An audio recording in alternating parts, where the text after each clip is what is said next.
What's up, YouTube? Today I'm gonna do something which I've never done in my life. That is touring on an EV. So this is the Raptee.HV and I'm gonna ride this bike from Bengaluru to Chennai to the headquarters. And I'm not riding alone, I'm riding with one of my friend and gonna meet some of the people over there. So stay with the video. I'm a little anxious. I mean, you know that when it comes to EV, the range anxiety is there, but I'm a little anxious. But I'm just trying to keep my cool all over the ride. Let's see how this goes. It's an irony that I'm starting my video from a fuel stop. Literally, I don't have to stop this here, but I'm pretty sure that there'll be many chargers out there. So I'm gonna explore that chargers as well today.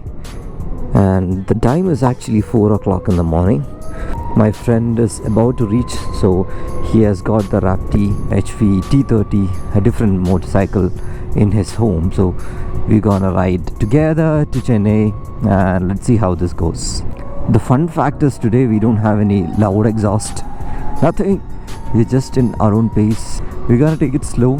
It's not something that we have done before, but you know, it's fun to do. And another great thing about the bike which I am riding is that this is the same bike which has been used for the All India ride, and you're gonna meet a person very soon in this video who has done that. And this comes with the CCS2 charging. So the CCS2 charging means the car charger, so you can charge this motorcycle at a really fast pace, and that is the advantage of it. And you can get into any car charging station which is actually there. If you are a petrol head, you might not be knowing it. It's a little different that the car guys has their own charging station just like our petrol pumps, and you can actually charge this motorcycle there. Then I met my friend Kuchi Machan and the ride begins.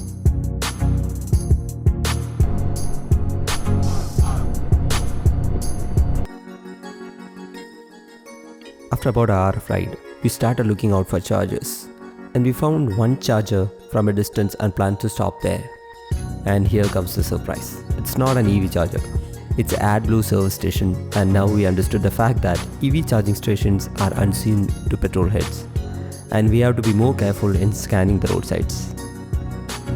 Now we are searching for the first charging station. I have 62 kilometers of range, but that doesn't matter. You know, I mean, I do have to agree the fact that I have charge anxiety. Maybe in another 15 minutes we'll be reaching there, and yeah, I'm actually up for a tea. It's pretty cool here. Irrespective of the fact that we are not riding too fast, we are enjoying it. The most thing which matters while riding at this time is the presence of mind. You know, too many lorries on the road, and so the bike is actually lighter, so I don't have to put a lot of stress in maneuvering the bike. So just being a little comfortable, taking it in the pace which it has to be. Just that we are a little pissed off with the guys who has the high beams and they are still going for the HIDs, but so far so good. See you soon.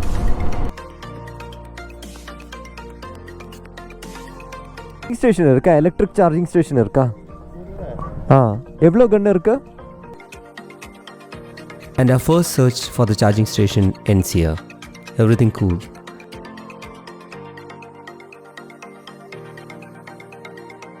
We downloaded the app and it started charging without any further questions.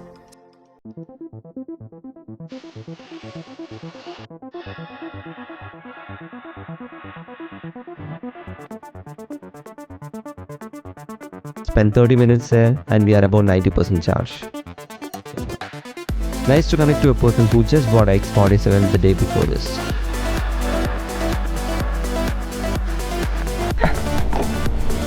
Okay, we are done with the charging. So almost spent half an hour here. We have decent range now, I believe. We got 92. Power to diya. Okay bro, pakla. He just bought an X47. It's a brand new bike, but that doesn't have a CCS2 charging. Wow, I didn't know that Ashok Leland makes electric trucks.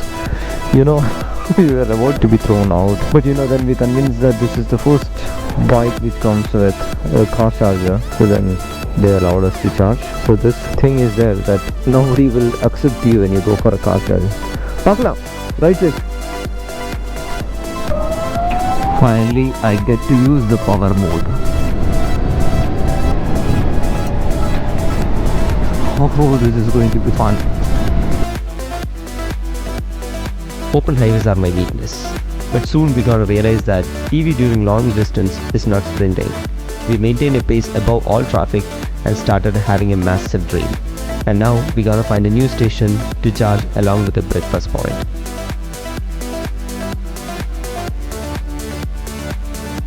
This time we got Honda chargers and nobody was there. Comfortably charged to full and now decided to ride with the 80 km/h limits.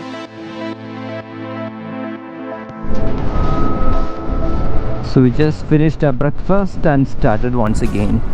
So we did a mistake last time, just before this charge. There is one more bike which is actually accompanying us, who is my camera person, and that dude actually thoroughly engaged the petrol bike which is running with us to the full extent after seeing an open road.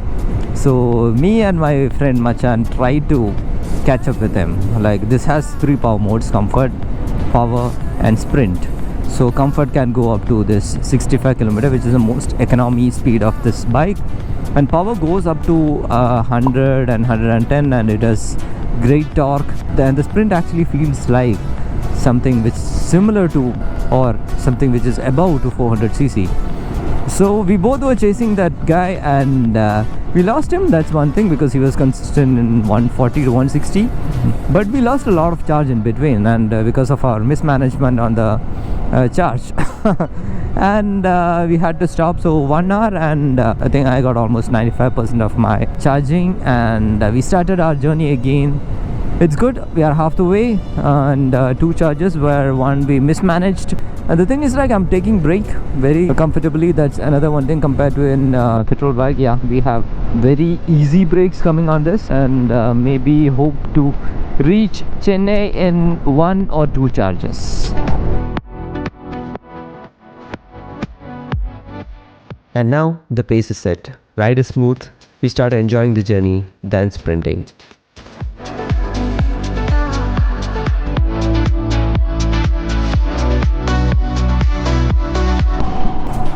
I just noticed one thing, actually. Kochi Machan mentioned this to me, that this regenerative braking is actually working pretty good on this, and you can really use it like your gear shifting on your regular motorcycle. For example, this is in R3, which is the maximum region. That's the reason why the bike slows down very much. So instead of using brakes, and first of all you have to anticipate a lot before doing this. So instead of using the brakes, light brakes, medium brakes, high brakes, you can use R1, R2, R3, and you can control the vehicle just with regen. And brakes when it is necessary. This is improving the efficiency in a great way now, and we've been riding for almost 1 hour, having more than 60 km/h average speed. So this looks good. The Raptee EV. The range. Public இல்லை sir, இது வந்து showroom use. Showroom வந்து private sir, இது அதான் showroom. And the drama starts. Some of the charger owners don't want us to charge. They find excuses to throw us out. Never mind, we have plenty on the way. So I'm done with the third charging, and the hardest part of this charging is that not to find a charger, but to convince the person who's standing there that this motorcycle can be charged in this charger. And most of the guys are like, no, it's a car charger, you cannot charge it from here. How can a motorcycle charge from here? And we have to prove the point that CCS2 charging is available for motorcycles as well, and this being the first motorcycle to get it, they haven't seen a bike guy going over there. So it's quite difficult for us now to convince the people over there. And some of them are like nasty. They are like, no, suddenly they switch to a tone that, oh no, this is not a public charging, it's a private charger, so you cannot charge it from here. So we didn't end up in a fight. We are just like moving out, and some people are like, I bet you won't be able to do that here. And then we start talking sense, like, yes, we can do this here. It's a CCS2 charging, and when the charger goes in perfectly, and they're like, oh, that's it, you can do that. It's a surprise. And convincing people is the most difficult part of this charging cycle. So hopefully with this charge we'll be able to reach Chennai unless I rip it off and get into the power mode and do some hundreds, but otherwise I'll be able to easily do it. So my take is, like, if you are in the power mode, just be in the 60 to 80 power band, and then you can easily get the most out of it. And once you're reaching that 20% mark, you just go to any charger and charge it, and 20 to 80% is the most easiest thing that you can do with the bike, because it charges faster and it won't take a lot of time. Say 20 minutes to 30 minutes you can charge it and then come out. So as of now, I'll say quite comfortable to ride the bike. As you might be knowing that I'm taking more brakes than usual.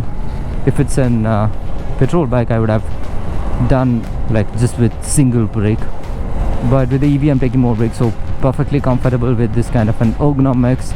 Never had any electrical or mechanical issues until now. Never got this thing switched off. Like, I'm happy for that. Even in my detailed review I've told this thing, like, no mechanical issues, no electrical issues, considering the fact that this is a pretty new guy in the market. So now we're gonna meet a special person over there, and I'm gonna have a factory tour on how this has been made. So stay tuned.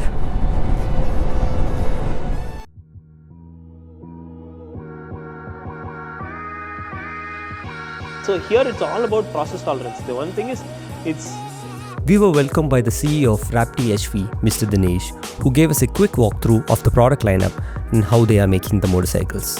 Each module is assembled into the casing as well. So let's say all 100% cells go into one pack, 101% go into one pack, all 99% go into one pack. So the entire pack works very well on every cell. We know where exactly, in which bike, in which location each cell is sitting. It was interesting to me since I'm more of a tech person, and they started showing how they make sure that the motorcycles are safe in terms of electrical and mechanical aspects. So what essentially this does is this uses ultrasonic welding as a process to make the battery packs. So generally what is used is spot welding or laser welding.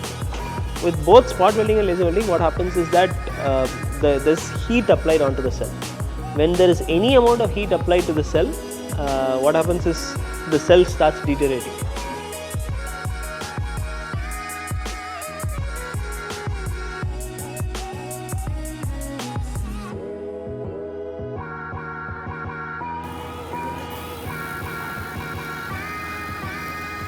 So in 12 years, we expect it to be more than 70%. Let's say capacity of the battery pack is 1 kilowatt hour. If the capacity deteriorates less than 0.7, that pack is no longer useful for mobility use case. So that's how we take it. So in 12 years, we ensure that it doesn't drop below 70%. So 70% is the lowest number, right? Generally, what we see is the first year or so, the deterioration is faster. After that, it slowly slows down. So generally, let's say there's a motorcycle in the field that has done 25,000 kilometers. This is a pack. We'll put it back and we'll check what is the state of health, how are each cells performing. So there's a tester which checks whether it is watertight or airtight. After that, it goes into this machine. These wires go into this. This connector is IP rated, and then this connector which plugs into the battery pack is also IP rated.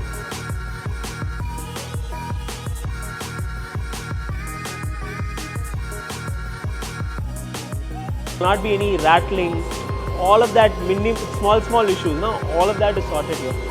And again, in every step of the day, we have, like, each bike has its own checklist, quality parameters.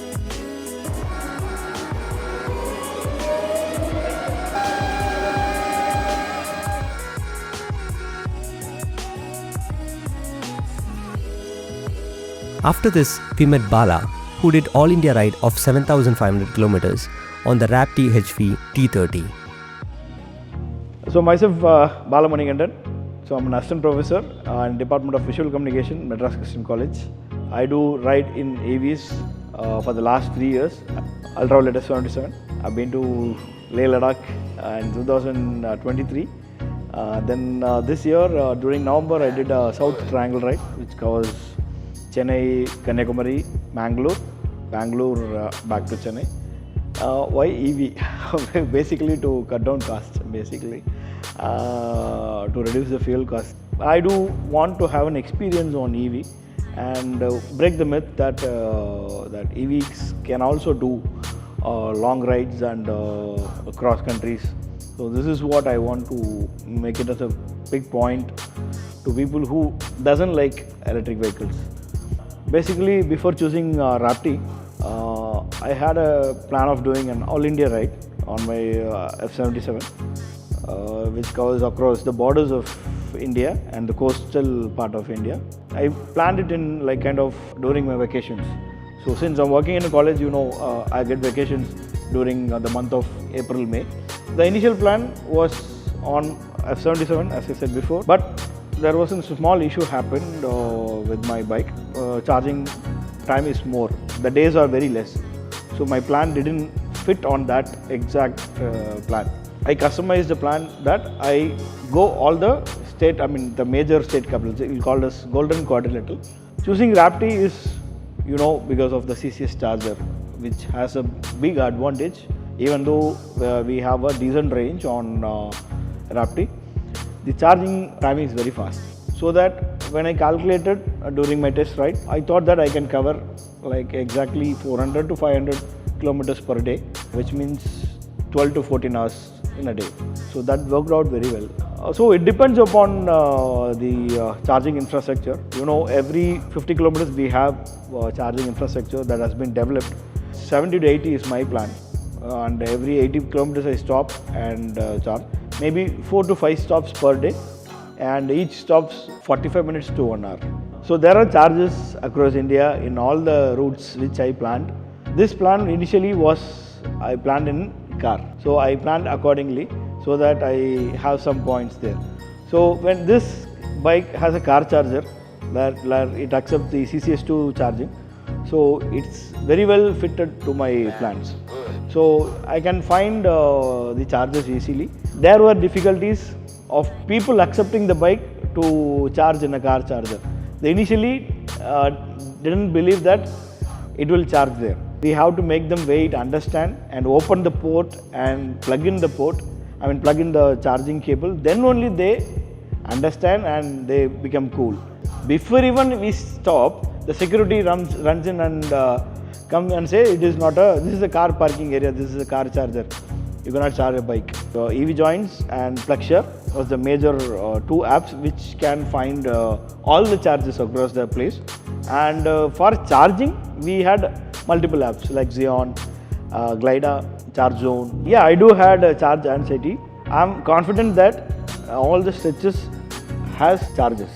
In some places we don't find charges, so that's where our AC charges comes in play. So it's very easy to plug in anywhere. Like it's a kind of laptop charger you would have seen. Just 5 amp to 16 amp it will support, and we can charge anywhere. We can find plug points anywhere, in a coffee day or in a Geo petrol pump. Yeah, obviously taking some rest, having tea or snacks or food, whatever it is. I had thought of like copying it and do some editing works, post it online, but nothing happened because I take the laptop out and starting copying. Between that moment, it will reach 80%. So the charging is very fast. So it is around 20 to 80%. It achieves around 36 minutes, and the remaining 20%, another 10 to 15 minutes. So talking about the range, so most of the people would have checked in the website. So whatever they promised, so we achieved that.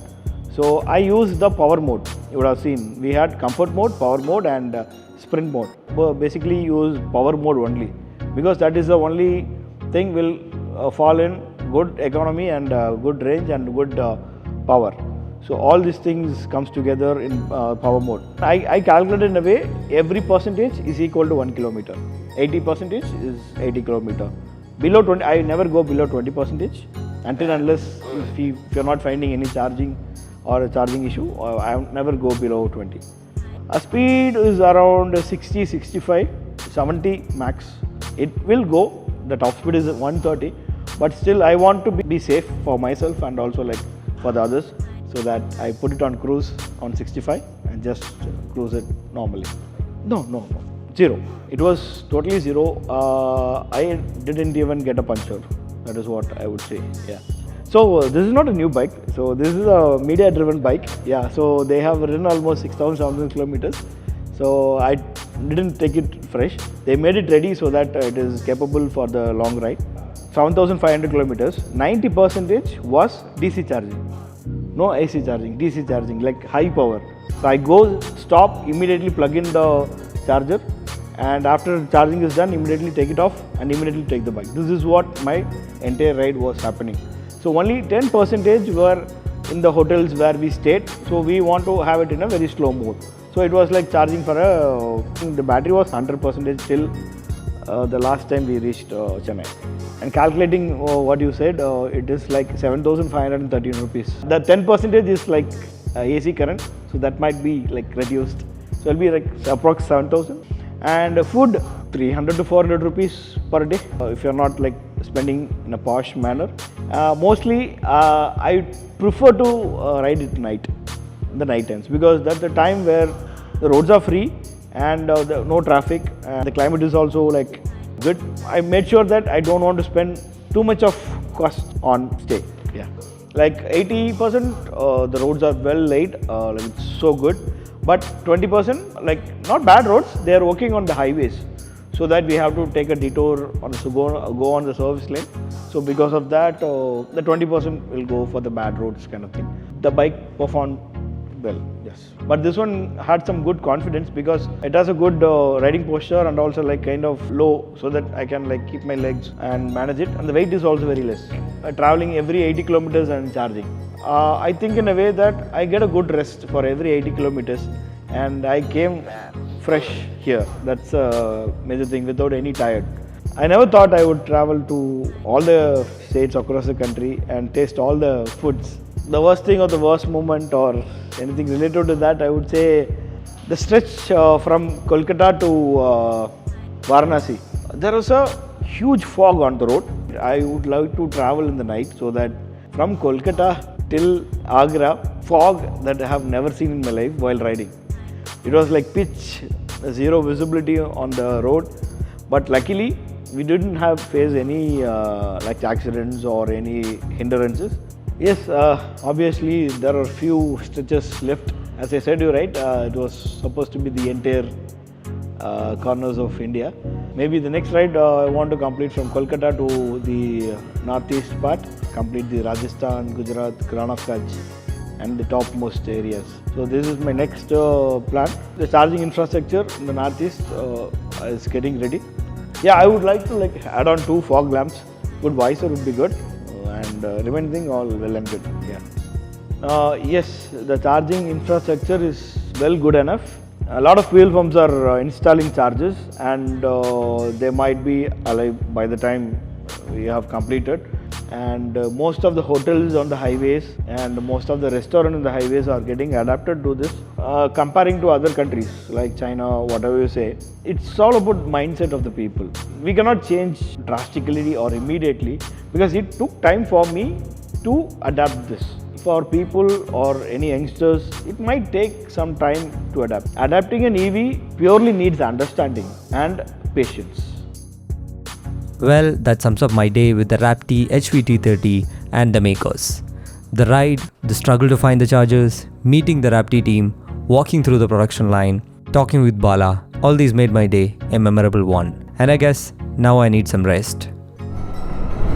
Well, that said, I hope this video is fun for to watch, and this is the first time I'm doing it. If you like these kind of videos, let me know in the comments. As always, show some love in the form of likes and comments. See you in the next video. Until then, bye bye.